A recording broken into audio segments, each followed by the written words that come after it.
South ఇండియాలోనే biggest sorry store మన Varahi silks మన విజయవాడ ఎంజీ రోడ్ లో డిసెంబర్ 4వ తారీఖున సూపర్ హీరో తేజ సజ్జా అలాగే హీరోయిన్ మీనాక్షి చౌదరి చేతుల మీదుగా ఘన ప్రారంభం. భారతదేశం భిన్న సంస్కృతులకు ఆచార వ్యవహారాలకు కేంద్ర బిందువుగా ఉంది.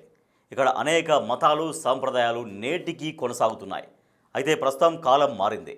ఇందులో భాగంగా పురాతన సాంప్రదాయాలు పద్ధతులను కొందరు మూఢనమ్మకాలుగా భావించి వదిలేస్తున్నారు. మరికొందరు వాటిని ఆచరిస్తున్నారు. అయితే వరుడి పెళ్లి రోజు తన తల్లి కొడుకుకు బహిరంగంగా పాలించిన ఘటన సోషల్ మీడియాలో వైరల్గా మారింది. అసలు ఇలాంటి ఆచారం ఒకటి ఉందా? ఎక్కడ ఇలాంటి వింత ఆచారాలని పాటిస్తున్నారు? ఎందుకు ఇలా వినూత్న సాంప్రదాయాల్ని కొనసాగిస్తున్నారో ఈ వీడియోలో తెలుసుకుందాం. భారతీయ వివాహాలు చాలా భావోద్వేగంతో ముడిపడి ఉంటాయి. అనేక జాతులు కలిగిన దేశం కనుక ఆచారాలు కూడా అంతే స్థాయిలో ఉంటాయి. ప్రస్తుతం తల్లి పెళ్లి కొడుకు పాలు ఇచ్చిన ఘటన రాజస్థాన్లో చోటు చేసుకుంది. ఇంటి పెద్ద కొడుకు మరికొద్ది గంటల్లో పెళ్లి చేసుకునేందుకు సిద్ధమయ్యాడు.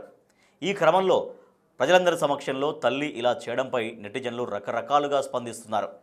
ఈ రకమైన సాంప్రదాయాన్ని పెళ్లిలో జరిగే భారత్ కార్యక్రమంలో నిర్వహిస్తామని అంటున్నారు అక్కడి స్థానికులు.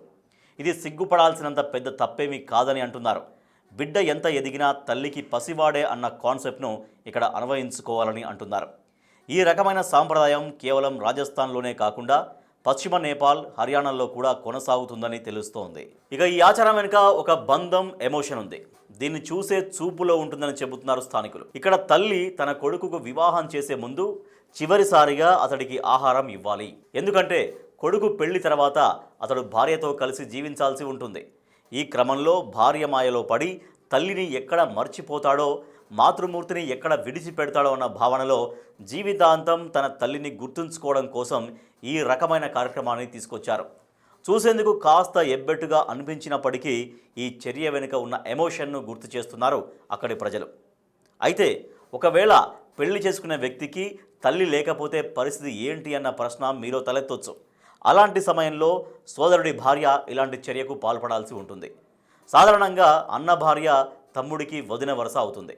వదిన అంటే తల్లితో సమానంగా భావించి ఈ ఆచారాన్ని తీసుకువచ్చినట్లు తెలుస్తోంది. ఇక ఈ రకమైన సంప్రదాయంపై నెటిజన్లు స్పందిస్తున్నారు. ఒక్కొక్కరు ఒక్కో రకమైన కామెంట్స్ చేస్తున్నారు.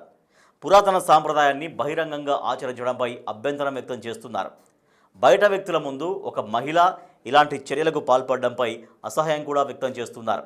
అయితే ఈ ప్రత్యేక ఆచారాన్ని చాలామంది ఆడంబరంగా, ఉత్సాహంగా అనుసరిస్తున్నారు.